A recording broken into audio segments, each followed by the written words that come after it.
Muchas gracias, señor presidente, por autorizar ese aplauso.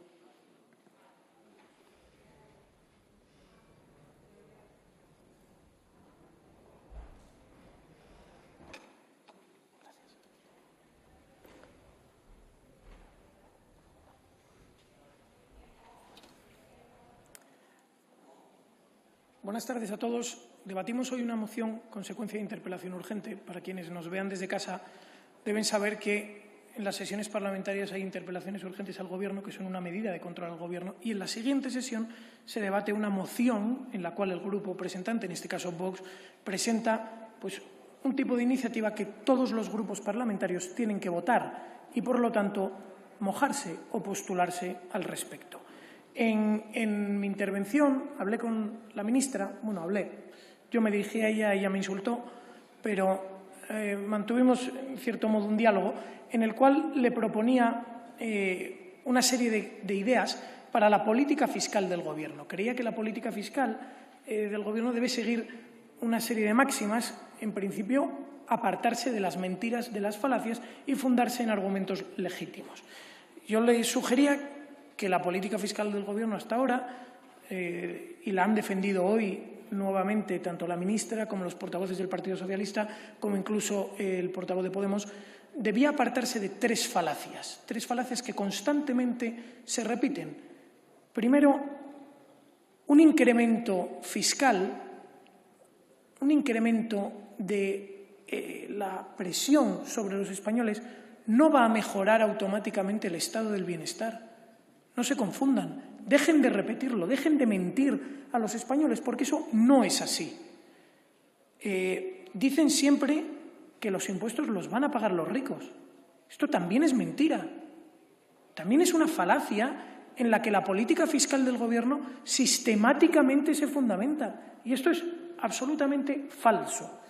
Y, por último, hablan siempre de la presión fiscal, que debe equipararse a la de otros países de nuestro entorno, y este indicador tampoco es válido.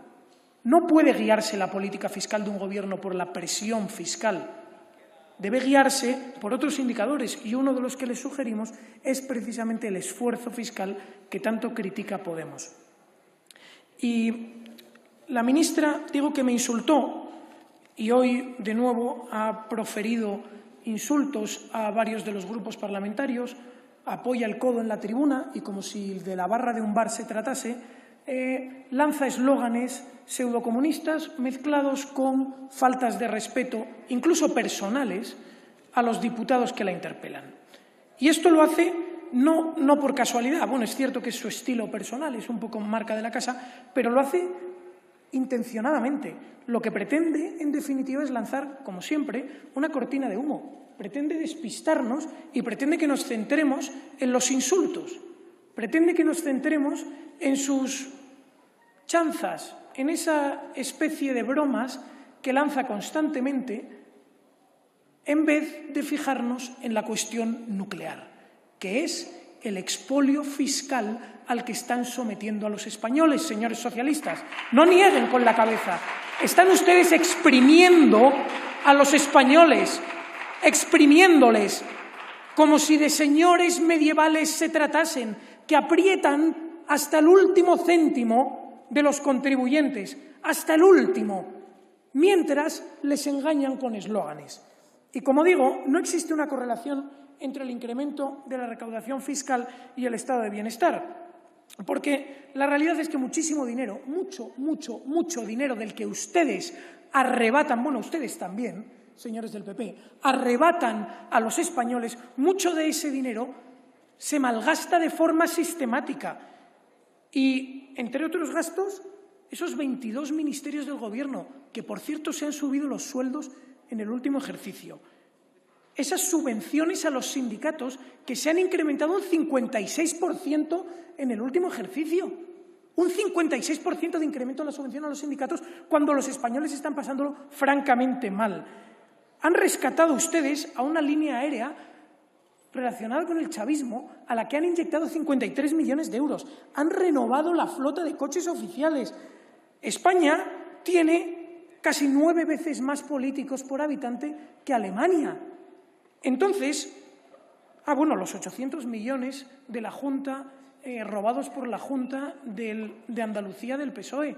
Y cuando la señora Castañón de Podemos decía el otro día que el Partido Popular tiene ese récord de corrupción en Europa, no estoy de acuerdo. Como muchos eran los subcampeones, porque los campeones son el partido del Gobierno, el Partido Socialista, que robó 800 millones de euros de los andaluces. Y eso no es estado del bienestar. Entonces, si ustedes sacan dinero del bolsillo de los españoles para malgastarlo en este tipo de cuestiones, evidentemente no va al estado del bienestar. La recaudación fiscal recaerá sobre las clases medias y trabajadoras, porque, señores del PSOE, ¿quién tiene un coche diésel? ¿Son los ricos quienes tienen coches diésel?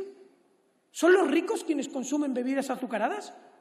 Les pregunto, ¿quién tiene una calefacción de gas en sus casas? ¿Son los ricos? ¿Son los millonarios? ¿Cree usted que las grandes estrellas del fútbol son quienes tienen calefacciones de gas en sus casas? No, son las clases trabajadoras. Y esos son quienes van a sufrir la presión fiscal sobre sus hombros para pagar sus caprichos. Continúan ustedes con la historia del esfuerzo fiscal y la presión fiscal, y el señor de Podemos viene aquí y nos da una explicación cuantitativa y matemática. La realidad, señor Guijarro, es que no es lo mismo pagar un 37% para rentas medias de 20.000 euros que para rentas medias de 50 o 60.000 euros. No es lo mismo, y es una cuestión de pura lógica. Y a la señora ministra le tengo que decir, que lamentablemente no está aquí hoy, es muy justo pagar impuestos. Todos los españoles estamos dispuestos y encantados de pagar impuestos, pero ustedes podrán venir aquí a pedir subidas fiscales cuando hayan garantizado el fin de las subvenciones a los sindicatos, cuando hayan garantizado la reducción de los parlamentos autonómicos, la reducción del Congreso, la reducción del Senado, cuando hayan prometido que van a terminar con las subvenciones a chiringuitos ideológicos, los asesores, las niñeras, etcétera, etcétera. Así que cuando ustedes gestionen bien, podrán venir a pedirles a los españoles que paguen más dinero. Hasta entonces, silencio.